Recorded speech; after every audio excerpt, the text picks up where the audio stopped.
Kingdom of glory. Imagine a kingdom where the morning breeze carries the sound of justice, where mountains bow in remembrance, and where every creature seen or unseen knows the name of its king. This wasn't a fantasy land or a mythical realm. This was the real kingdom of Prophet Solomon, the man chosen by Allah to rule with unmatched power, wisdom, and humility. His kingdom didn't rise on the foundation of brute force. It rose on the foundation of divine favor. From the very beginning, Suleiman has understood that leadership was not about the throne beneath him, but the responsibility placed upon his shoulders. While other kings measured power through armies and gold, he measured his strength through justice, gratitude, and obedience to his creator. People from distant lands traveled for months just to witness what his kingdom looked like. They expected towering palaces and endless treasures, and yes, they found all of that. But what shocked them most was the atmosphere of peace. Crime was nearly non-existent. Every case, big or small, reached the king's court, and in that court, truth never had to fight for space. It was welcomed, honored, and protected. Even the natural world responded to his leadership. The winds carried his commands. Birds flew information above his army. The sun seemed to shine more gently over his lands. It was as if all creation understood the perfection of the system he established. His throne wasn't just his symbol of power, it was a sign of Allah's approval. Yet, for all his glory, Suleiman has never once forgot who the true king was. When people praised him, he redirected their praise to Allah.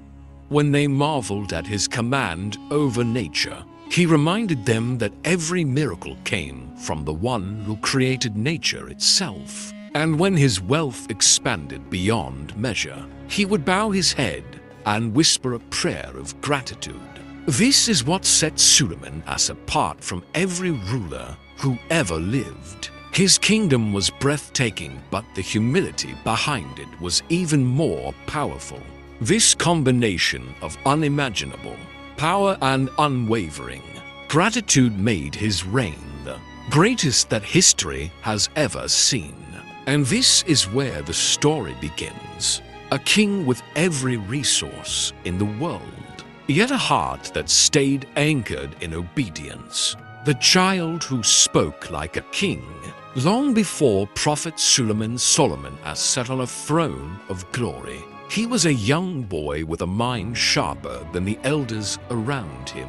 His wisdom didn't develop slowly, it shined early. Like a light placed by Allah himself, people noticed that whenever Suleiman spoke, there was a clarity in his words, a precision that felt beyond his age. One of the earliest signs of his extraordinary wisdom appeared in the famous judgment involving two women who claimed the same child. While the people stood confused and the matter seemed impossible to resolve, young Suleiman, still only a child, stepped forward in the court of his father, Prophet David. His suggestion was bold, unexpected, and showed the depth of his insight. He proposed that the child be divided. The real mother immediately cried out, begging for the child to be spared, even if it meant losing him. That reaction exposed the truth instantly. This moment was more than just a clever solution. It was a sign that Suleiman was destined for leadership guided by divine wisdom. Even his father recognized it. Prophet Daud, a mighty king and a beloved prophet, saw greatness in his son and understood that Allah had placed something special within him. Growing up, Suleiman wasn't like other royal children who spent their days in luxury or distraction. He studied the world around him, its patterns, its laws, its hidden wonders. He listened more than he spoke. He observed more than he acted. And above all, he prayed with sincerity. Wisdom grows in a heart that's connected to its creator. And Suleiman's heart was deeply anchored in faith. People would gather outside the palace just to hear him speak. His conversations felt like lessons. His advice carried weight. Even older advisors began to treat him with the respect of a leader long before he actually became one. But the most fascinating part of his childhood wasn't just his intelligence. It was his humility. Suleiman never acted superior. He never demanded attention. He carried himself with quiet confidence, knowing that whatever gifts he had came from Allah alone. This early wisdom became the foundation of everything he would achieve later: his command over nature, the Jinn, the winds, and the greatest kingdom ever built. The boy who solved impossible problems would one day become the king who led an entire world. The day the animals spoke back. There are leaders who speak to crowds, commanders who speak to armies, and kings who speak to nations. But Prophet Solomon us, was granted something no human before him ever had. He could speak to the animals of the earth, and they spoke back. It began not with a miracle of thunder or lightning, but with a quiet understanding placed directly into his heart by Allah. One morning, as Suleiman walked through the palace gardens, he paused and listened. The birds above weren't just chirping, they were communicating. He could sense meaning in their sounds. He turned his head slightly, focusing, and suddenly words, clear as human speech, filled with emotion, purpose, and intelligence. Allah had unlocked a language hidden from mankind since the beginning of time. From that day onward, the animal kingdom became a part of his council. His palace grounds were filled with creatures who approached him not in fear, but with trust. Birds would sit near his throne, delivering news from distant lands. Horses would express pride and loyalty. Even ants communicated warnings and strategies that only he could understand. One of the most unforgettable moments happened during an expedition. With his massive army, the sun was high, and the entire battalion, humans, jinn, and birds marched across the land.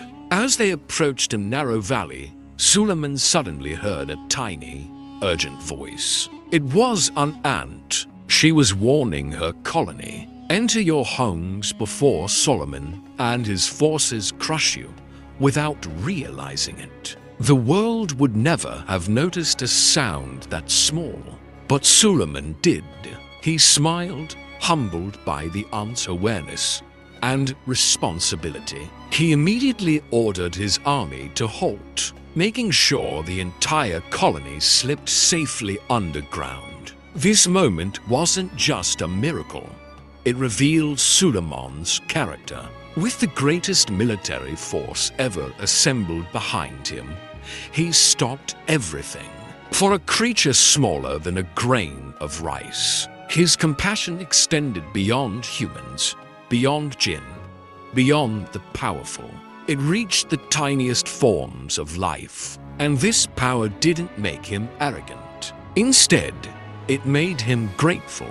He raised his hands and prayed, asking Allah to keep him humble and to help him use this gift for goodness and justice. The man who understood the language of nations now understood the language of creation itself. This unique ability would soon lead him into territories and mysteries no king had ever entered before. The king whose commands echoed in the unseen.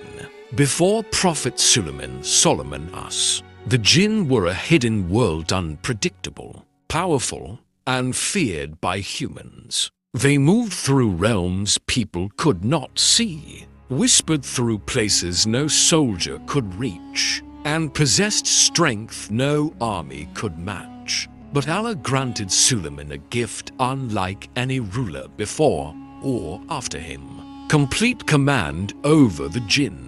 This power didn't come through violence or intimidation. It came through divine authority, an authority the Jinn instantly recognized. From the moment Allah granted Suleiman this command, the unseen world bowed not out of fear, but because they knew the order came from the Creator himself. Within days, the structure of his kingdom transformed. Giants from the Jinn opened gateways to deep mines, extracting metals humans couldn't reach. Skilled Jinn craftsmen built palaces with precision that defied human capability. They sculpted, carved, lifted, and engineered structures that looked like they were shaped from the earth itself. Suleiman didn't use this power to boast. Instead, he used it to build a society where justice moved faster, resources multiplied, and people lived in stability. One of the greatest displays of this authority was his control over rebellious Jinn, those who caused chaos in the world. Under his rule, these beings were brought to justice. Some were chained beneath mountains, others assigned tasks that kept them from harming creation. The Jinn feared his anger, but they respected his fairness. If a Jinn committed a crime, the punishment was exact and just. If one served loyally, Suleiman rewarded them generously. Everything was balanced. But the deeper miracle was not his control, it was his discipline. He understood the danger of arrogance, especially with a power so unmatched. Every time a Jinn bowed before him, Suleiman would remind himself, "This is from the favor of my Lord." His army now included humans, animals, birds, and Jinn, a kingdom visible and invisible, a force that shook the earth when it marched and stirred the winds when it moved. No enemy dared challenge him. No tyrant survived his judgment. Yet, even with control over a world no eyes could fully see, Suleiman remained grounded, grateful, and conscious of his responsibility. The king who commanded the Jinn was not defined by power, but by humility. And soon, this incredible authority would lead him to one of the most fascinating encounters in history: the story of a distant queen whose kingdom rivaled his own.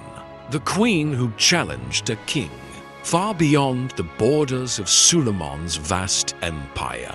Across scorching deserts and ancient trade routes lay a powerful and prosperous kingdom led by a remarkable woman, the Queen of Sheba, known as Bilqis. Her throne was legendary, her advisors were wise, and her people admired her intelligence. She ruled with confidence, strategy, and unmatched grace. But one thing was missing in her kingdom: the knowledge of the one true God. The story began when Suleiman inspected his army and noticed that one of his key commanders, the hoopoe bird, was missing. Before he could question further, the bird returned, breathless with urgent news. It had discovered a kingdom rich in wealth yet poor in guidance, a land illuminated by gold but darkened by idol worship. The queen, though brilliant, bowed to the sun instead of the creator of the sun. Suleiman listened carefully, and he did not react with arrogance. Instead, he sent a letter, powerful, direct, and dignified, a message inviting the Queen of Sheba to abandon false gods and submit to the Lord of all worlds. The bird carried this royal decree across distances no human messenger could travel so swiftly. When the letter reached Bilqis, she was shaken.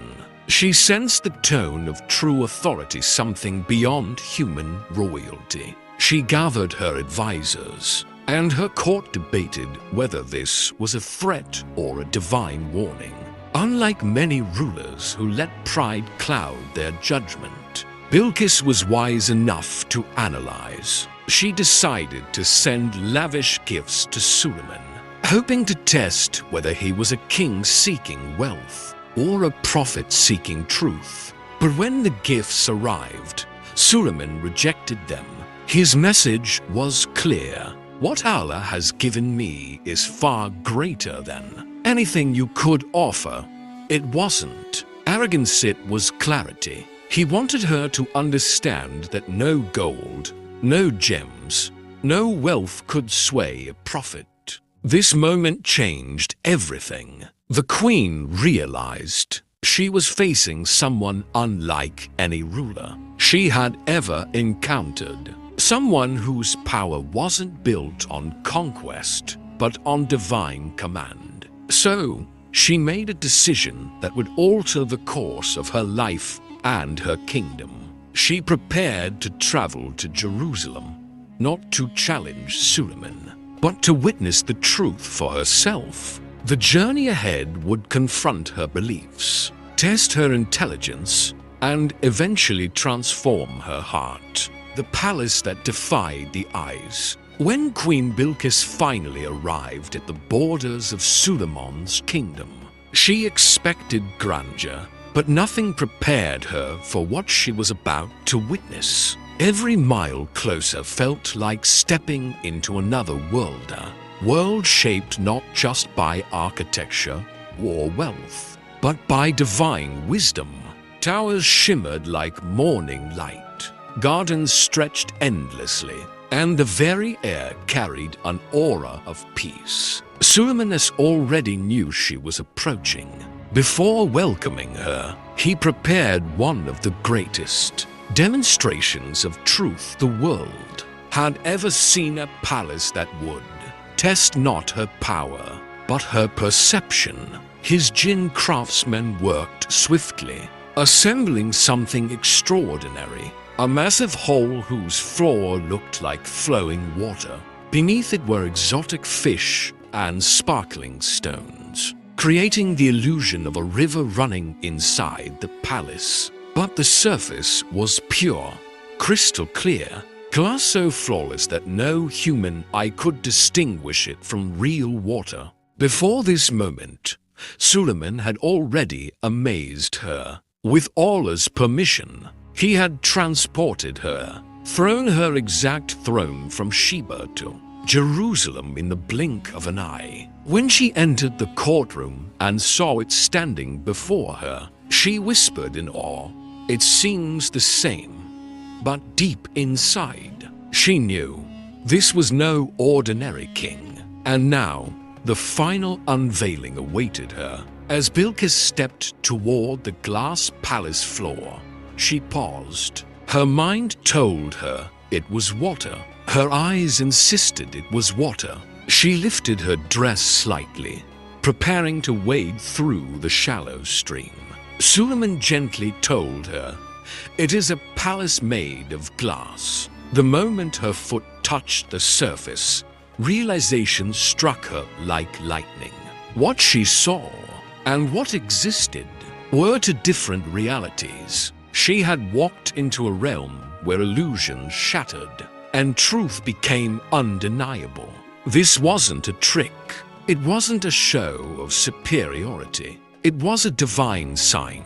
Standing in that palace surrounded by miracles, humbled by a king who sought not her wealth but her guidance, Bilqis felt something she had never felt before: certainty. The sun she once worshipped suddenly seemed small compared to the one who created light itself. In that moment, her voice trembled as she declared her submission to Allah. the Lord of all worlds. Her kingdom was powerful.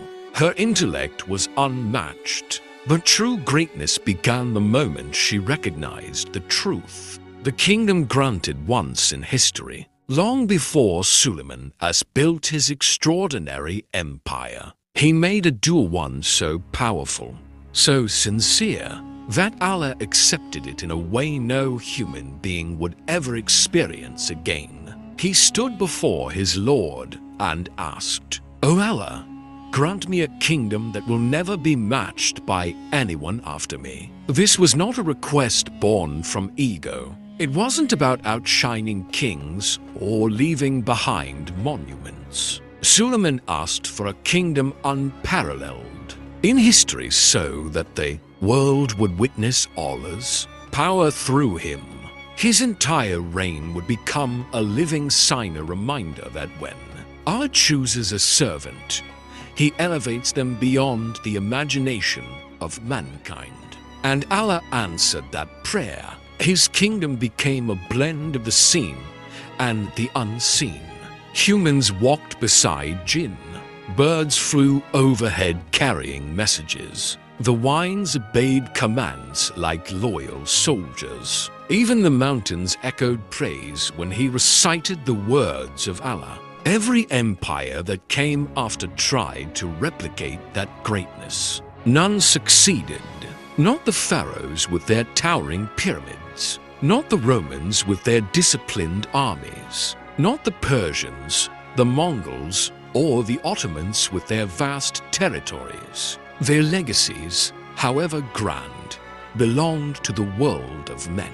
Suleiman's kingdom belonged to the world of miracles. Under his rule, justice was lightning fast. Resources were limitless, and peace spread across every corner of his land. Citizens lived with confidence, knowing their king had wisdom beyond human limits. Enemies dared not attack because even they heard stories of creatures shaped from smokeless fire standing ready, awaiting his command. But the true magnificence of his kingdom wasn't the structures, the armies, or the miracles. It was the balance. Suleiman possessed power unmatched in human history, yet he walked with humility. He could command the winds, yet he bowed his head in prayer with tears. He could imprison rebellious Jinn, yet he freed orphans from hunger with equal urgency. His kingdom became the perfect example of what a society could look like when led by a ruler who feared Allah more than he desired control. And so the world learned a timeless truth. Greatness doesn't come from crowns or armies. It comes from the hands of the one who gives and the heart of the one who remains grateful. This was the kingdom that would never be repeated, a miracle woven into history, the test behind the throne. For all the glory, wisdom, and miracles Allah granted Prophet Suleiman, there came a moment that revealed the deepest truth of his life. Even the greatest kings are tested. Power is not the test. Miracles are not the test. The real test is the heart. One of Suleiman's most profound trials came quietly, without the clash of armies or the threat of enemies. It came through a moment of forgetfulness, something that could happen to anyone, but for a prophet carried immense weight. One day, he was inspecting his royal horses, magnificent creatures trained for the defense of his kingdom. Their beauty, speed, and strength mesmerized him. As he watched them, time passed, and in that passing moment, he missed his prayer for a man whose entire life revolved around gratitude and obedience. This was not a small slip. It pierced him deeply. Immediately, Suleiman recognized what happened. He understood that even love for the best blessings can become a distraction. If one loses sight of the one who gives them, And so he made a decision that shocked his attendants. He sacrificed the horses not out of anger, but as a symbolic act of returning his heart to Allah. He refused to let anything, even the finest creation, take precedence over worship. This was not his only test. Allah also tested him with temporary loss of power. It is narrated that for a period of time, Suleiman's control over the jinn was taken away. A jinn disguised as him tried to sit on his throne. The kingdom sensed something was wrong, and chaos trembled at the edges. Suleiman, stripped of what made his rule extraordinary, did not panic. He didn't complain.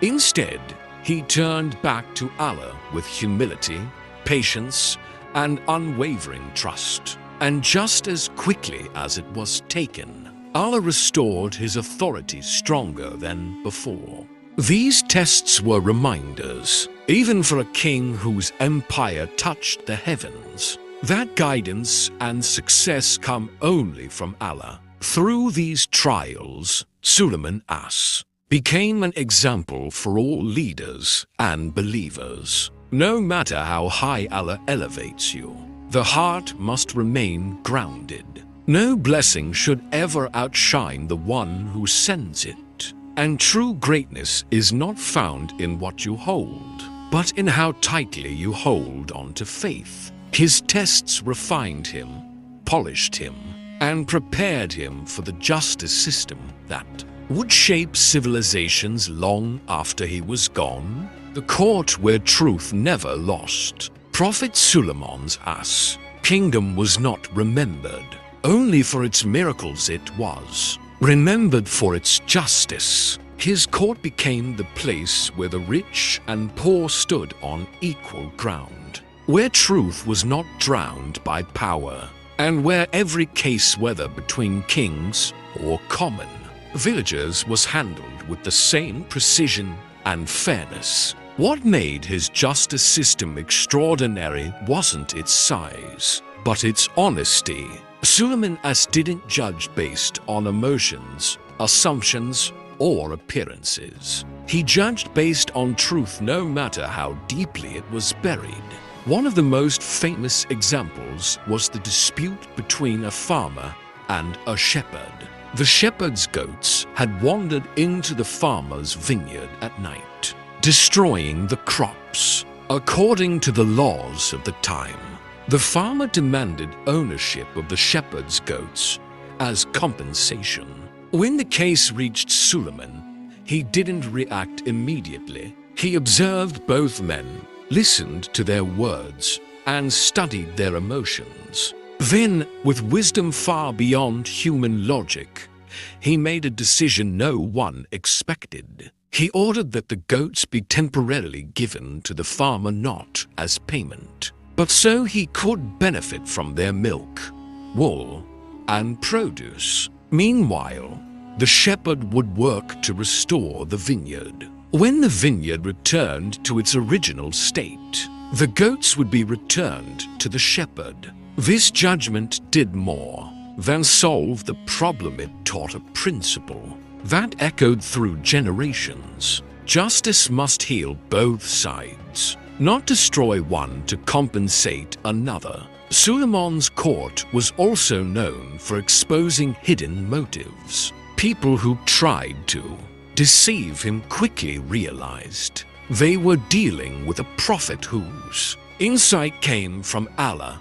Lies fell apart in his presence. Truth rose effortlessly, and he never let his power interfere with fairness. Whether the case involved humans, animals, jinn, or entire tribes, he judged with the same calm clarity. His courtroom had no intimidation, no bribery, no favoritism. Advisors were present, but decisions came from pure wisdom. Even the jinn, with all their supernatural abilities, feared being unjust in his kingdom, knowing that he could see beyond their deceptions. For Suleiman As, justice wasn't just a responsibility, it was worship.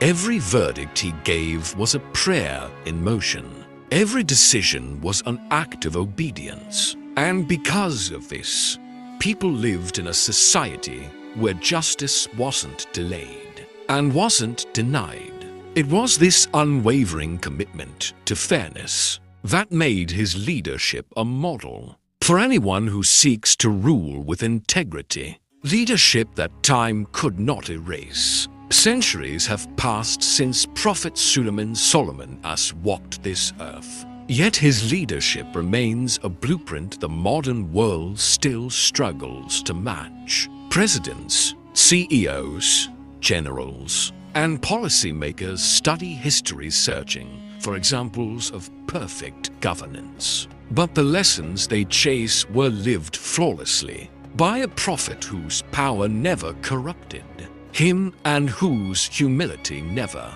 weakened him. The first lesson modern leaders can learn is gratitude before ambition. Suleiman has ruled the greatest kingdom ever known.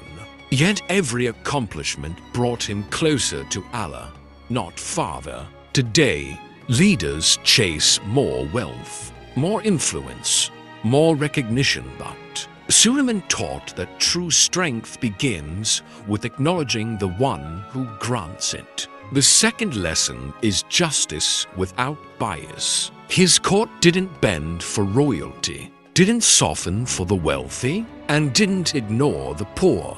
Modern systems often crumble because they serve the powerful instead of the truth. Suleiman showed that justice is not a tool, it's the foundation of peace. When justice is pure, society thrives. When it's corrupted, nations fall. The third lesson is humility even at the peak of power. Suleiman commanded armies of humans and jinn, birds and wines. Yet he never allowed pride to seep into his heart. In a world where leaders crumble under the weight of their own ego, Suleiman proved that humility is not weakness, it is the highest form of strength. Another powerful lesson is responsibility over privilege. Suleiman could have lived in endless luxury. Instead, he inspected, listened, mediated, and served. Modern leadership often focuses on what the position offers. Suleiman focused on what the position demands. He also demonstrated the importance of wisdom over raw power. Many rulers conquer through force. Few govern through understanding. Suleiman listened before acting, observed before judging, and prayed before deciding. His wisdom built unity where fear could not. Finally, he taught that leadership ends, but legacy lives on. Suleiman did not chase immortality through monuments or wealth. His real legacy was his character, his fairness, faith, and gratitude. And that's why his story lives beyond time. Today's world is filled with challenges, conflict, inequality, corruption, and division. But the solution isn't new. It was lived long ago by a king whose throne touched the unseen, whose heart touched the heavens, and whose leadership touched eternity. If every leader learned even a fraction of Suleiman's lessons, the world would change not gradually, but instantly. This completes the story of a king like no other, and the leadership the world still longs for.